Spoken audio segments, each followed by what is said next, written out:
चलिए दोस्तों बात करते हैं इस एक और नए क्वेश्चन के बारे में। इस क्वेश्चन में एग्जामिनर ने कहा 3 टैंकरों में क्रम से 403 लीटर, 434 लीटर, 465 लीटर डीजल है। तो एक कंटेनर की अधिकतम क्षमता तीन कंटेनरों के डीजल को सटीक संख्या में माप सकती है। यानी कि जब भी एग्जामिनर इस टाइप का क्वेश्चन देगा और आपको पता लग जाए कि एलसीएम एचसीएफ से, फिर तो और आसान हो जाएगा। और अधिकतमता की बात करेगा तो हमेशा ही एचसीएफ की बात करेगा, और कम से कम की बात करेगा तो ये लघुत्तम की बात करेगा। यानी कि सिंपल सी बात है, अगर आप क्वेश्चन भी नहीं पढ़ते और आपको इस तरह से क्वेश्चन मिलता तो आप क्या करते, इन सबका एचसीएफ निकाल देते, क्योंकि ज़्यादा से ज़्यादा निकालना है माप तो एचसीएफ निकालते। तो एचसीएफ निकालते एक तरीका तो ये है कि मुझे वो वैल्यू ऑप्शन में दे रखी होगी तो मैं इसे ऑप्शन से डिवाइड करता हूँ। ये 31 से जाएगा तो 9 बचेगा, और 31 से 93 यानी कि ये हो जाएगा।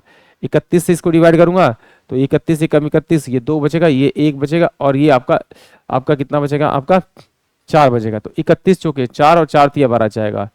31 से कम 31 जाएगा तो ये आपका बचेगा 5, और ये बचेगा आपका 5 और ये 5। तो 31 पंजे 5 में 5 तिया 15, यानी कि इसका जो आंसर आएगा वो ऑप्शन ए ही इस क्वेश्चन का करेक्ट होगा। बट मुझसे एचसीएफ पूछा है यानी बड़े से बड़ा, तो इसका मतलब कोई और भी हो सकता है, तो मुझे सारी बड़ी बड़ी वैल्यू सारी वैल्यू को चेक करना पड़ेगा। या सिंपल था, जब मैं इस ऑप्शन की मदद से करूंगा तो मैं पहले बड़े वाले नंबर को चेक करता हुआ चलूंगा।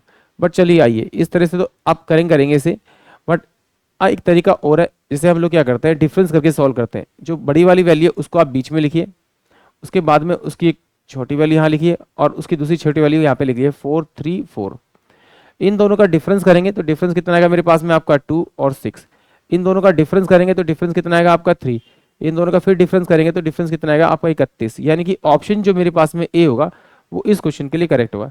जरूरी नहीं कि आप इस फॉर्म में लिखिए, आप अगर ऐसे भी करके निकालते तो भी आपको आपका आंसर मिल जाता है। बट इस तरह से थोड़ा आसानी से मिल जाता है, फैक्टर कम करने पड़ते हैं। आई होप आप सभी को क्वेश्चन समझ में आया होगा।